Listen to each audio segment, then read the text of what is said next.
இருங்கள் என்று சொல்லுவது எந்த வகையிலும் ஏற்புடையதல்ல. அதிலிருந்து மீள வேண்டும் என்பதுதான் நம்முடைய போராட்டம். அந்த தொழிலை செய்யக்கூடியவர்கள் தொடர்ந்து அதை செய்யக்கூடாது. குப்பையை அள்ளுகிறவனே குப்பையை அள்ளட்டும் என்கிற அந்த கருத்துக்கு இது வலு சேர்ப்பதாக இருக்கிறது.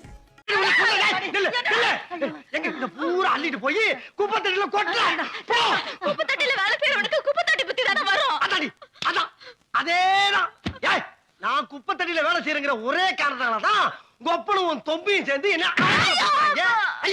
இப்ப சொல்றடி இந்த நிமிஷம் சொல்றடி இனிமேல் நான் வேலைக்கு போக மாட்டேன். இது எங்க ஆத்தா தங்கம்மா மேல சத்தியமா சொல்றேன். நான் மறந்தடிக்கிற இந்த பம்பு மேல சத்தியமா சொல்றேன்.